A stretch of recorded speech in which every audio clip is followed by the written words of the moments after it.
Global markets में क्या संकेत हैं, घरेलू मार्केट में क्या संकेत हैं। कल जिस तरह से बड़ा सेल ऑफ देखने को मिला यूएस मार्केट में, वो बहुत सिग्निफिकेंट था और अपने बाज़ारों में भी था। तो कल अमेरिकी बाज़ारों में आप देखें तो बड़ी बिकवाली इस वजह से हुई क्योंकि यील्ड काफ़ी बढ़ गई है वहाँ पे बॉन्ड की, और जो सरकार बॉन्ड सेल करना चाह रही थी उसमें बहुत रिलेक्टेंसी थी, बहुत इंटरेस्टिंग नहीं थे लोग, इसलिए थोड़ी सी हायर रेट पे वो बिके हैं। तो इसकी वजह से भी मार्केट में, इक्विटी मार्केट में ख़ास तौर पे ये संकेत गया कि शायद रेट कट की संभावनाएं जो बन रही थी वो और कमज़ोर हो रही हैं, और अगर थोड़ी बहुत बची भी है तो शायद ईयर एंड तक जाए वो, क्योंकि जो अब तक जो डेटा आया है इन्फ्लेशन का, जॉब का, हाउसिंग का, रिटेल का, वो बहुत स्ट्रॉन्ग है। उससे ऐसा लग नहीं रहा कि इन्फ्लेशन कंट्रोल होगा, और ये डर है कि अगर जैसे ही रेट कट किए गए तो फिर से एक बार महंगाई सर उठाएगा। तो बॉन्ड मार्केट ने जो संकेत दिए हैं उसकी वजह से मार्केट, इक्विटी मार्केट में तगड़ी बिकवाली देखने को मिली। तीनों इंडाइसेस काफ़ी ज़्यादा गिरे, कमोडिटीज़ में भी इसका असर देखने को मिला। तो दोनों तरफ से ये एक प्रेशर बिल्ड होता हुआ देखने को मिला।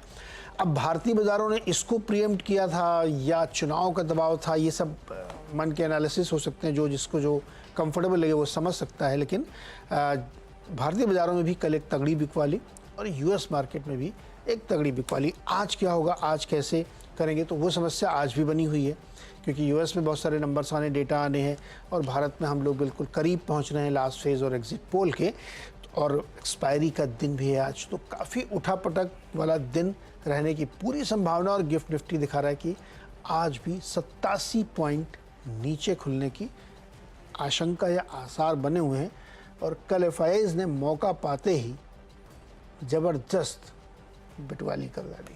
और गुड मॉर्निंग, शुभ प्रभात नीरज जी। प्रमोटर्स भी बेच रहे हैं, काफ़ी सारे ब्लॉक डील आपने होती हुई देखी। आज भी 3 ब्लॉक डील होंगी। एक आईआरबी इंफ्रास्ट्रक्चर में प्रमोटर्स बेच रहे हैं, एक आरआर केबल में जो इनके सीड इन्वेस्टर्स हैं टीपीजी, वो बेच रहे हैं, और मुझे लगता है कि हाँ, के फिनटेक में भी प्राइवेट इक्विटी प्लेयर बेच रहे हैं। तो 3 ब्लॉक डील आज भी होगी। चुनाव के पहले जो है ना, तो क्या भारतीय बाजार बढ़िया लेवल पे एग्जिट दे रहे हैं, तो ऊंचे बाजार ले जाओ। तो उससे भी एफआई के आंकड़े कभी कभी डिस्टॉर्ट हो जाते हैं नीरज जी। तो हाँ, जैसे कि आप बता रहे हैं कि मौका देखते ही बहुत सारे लोग चौका लगा रहे हैं। एक मैं आपको एक सुझाव दे रहा हूँ, आप चूँकि हर खबर पे आपकी नज़र रहती है और ब्लॉक डील के तो असली रिपोर्टर यही है, तो आप ये एक लिंक करो कि 1 जनवरी से टिल डेट कितनी ब्लॉक डील्स भारत में हुई है। मतलब मुझे लगता है रिकॉर्ड नंबर की ब्लॉक डील्स हैं। मैं मतलब नीरज जी सरप्राइज नहीं हुआ, बहुत सारी चीज़ें हम लोग रिपोर्ट नहीं कर पाते क्योंकि प्राइवेट डील्स भी होती हैं जिनकी टर्म शीट नहीं होती है, और जिनकी टर्म शीट नहीं होती हम कोशिश करते हैं उनको ना रिपोर्ट करें, क्योंकि वो एक ऐसी ग्रे एरिया है कि वो डील होती है नहीं भी होती है। तो और औसत में दिन में एक डील तो पक्की हुई है। एक्सचेंज में जितनी हो रही हैं वो, मतलब आप नंबर देखेंगे तो आप चौंक जाएंगे, इतनी जबरदस्त डील हो रही है। मतलब 250 वर्किंग डेज होते हैं भारतीय बाजारों में। अगर आप 52 वीक के 2 हफ्ते, वो 2 दिन निकाल दीजिए, सैटरडे संडे और पब्लिक हॉलीडेज निकाल दीजिए, 250 ट्रांजैक्शंस तो हो ही हुए हैं, कम से कम हुए हैं। तो भाई बताइए, ऐसे माहौल में जहाँ बहुत ज़्यादा आशंकाएं हैं, कैसे प्लेस करेंगे? तो नीरज जी, हम 2-3 दिन से वही डिस्कस कर रहे हैं कि सैटरडे संडे चुनावी माहौल रहेगा, मंडे को एग्जिट पोल रहेंगे, ट्यूसडे को रिजल्ट रहेगा। वॉलेटिलिटी एक्सपेक्ट कीजिए। अगर आप ट्रेडर हैं तो बाजार से दूरी रहने की कोशिश करें, जितना लाइट हो सके उतना लाइट रहें।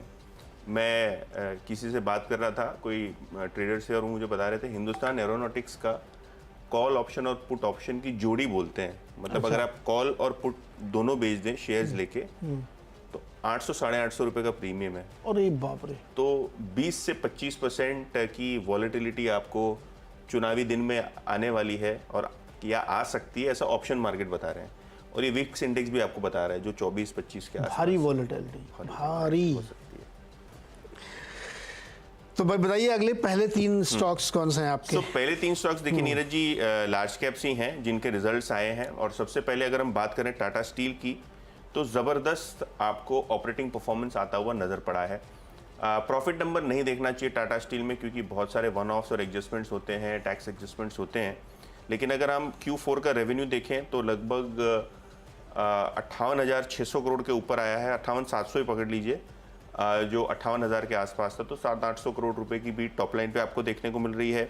एबिटा मार्जिन की बात करें तो लगभग 11.3% यानी 11.3% आए हैं मार्जिन, जो एक्सपेक्टेशन थे 10.5% के आसपास।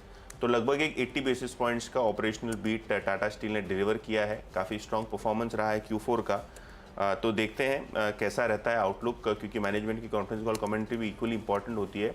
रिजल्ट्स के आधार पर इसको ग्रीन में लेके चल रहा हूँ। इसके अलावा क्यूमिंस इंडिया Q4 के रिजल्ट्स में नीरज जी एबिटा में 40% का बीट है एक्सपेक्टेशंस के मुकाबले। लोगों को लगता था कि इनके जो चार्जर्स हैं, जो मशीन्स वो बनाते हैं, वहाँ डिमांड थोड़ी सुस्त रहेगी, जिनको जो छोटे जनरेटर्स यूज़ होते हैं, इंडस्ट्री में जनरेटर्स यूज़ होते हैं। आप नॉर्थ साइड चले जाइए तो बहुत सारे लोग जनरेटर पे घर भी चलाते हैं, लेकिन काफ़ी शानदार सेल्स रही है। इनफैक्ट एबिटा में लगभग 67% की ग्रोथ आई है और 400 करोड़ के एबिटा एक्सपेक्टेशन के सामने लगभग 550 करोड़ रुपए का एबिटा आया है। तो काफ़ी शानदार परफॉर्मेंस रही है। मार्जिन्स पे भी जो लगभग 23.5% आए हैं, एक्सपेक्टेशन था 17.5% का, तो मार्जिन्स में भी आपको काफ़ी अच्छा सुधार देखने को मिला है। तो इसको भी ग्रीन में लेके चल रहा हूँ। और तीसरा जो लार्ज कैप स्टॉक है आज फोकस में रहेगा वो है GMR इंफ्रा। यहाँ भी देखिए प्रॉफिट नंबर मैटर नहीं करता, क्योंकि लोग ऑपरेटिंग परफॉर्मेंस देखते हैं। अगर हम रेवेन्यूज़ की बात करें तो 30% की सुधार और एयरपोर्ट कारोबार में शानदार आपको मोमेंटम देखने को मिला है। और जो एब्सोल्यूट एबिटा है वो लगभग 816 करोड़ आया है, जो पिछले साल लगभग 250 करोड़ था। तो एबिटा में लगभग 3.5 गुना की आपको वृद्धि देखने को मिली है। तो काफ़ी शानदार Q4 नंबर्स आपको ऑपरेटिंग साइड पे GMR इंफ्रा के देखने को मिल रहे हैं।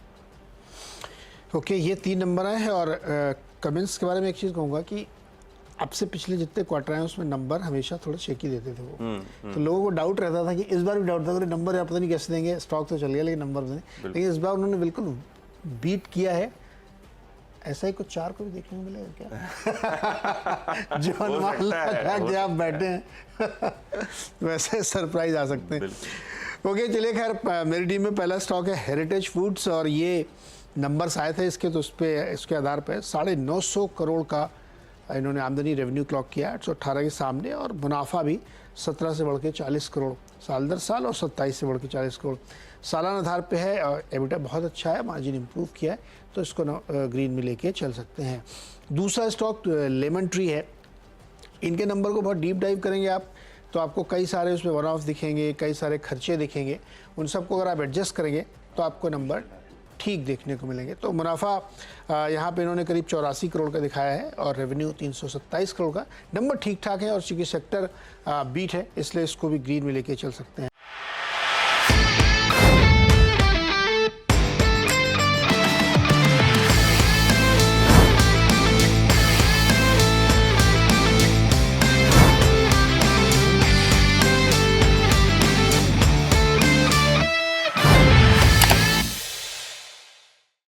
बता दें कि मनी कंट्रोल पर दिए गए विचार एक्सपर्ट्स के अपने निजी विचार होते हैं। वेबसाइट या मैनेजमेंट इसके लिए उत्तरदायी नहीं है। यूजर्स को मनी कंट्रोल की सलाह है कि कोई भी निवेश निर्णय लेने से पहले सर्टिफाइड एक्सपर्ट की सलाह लें।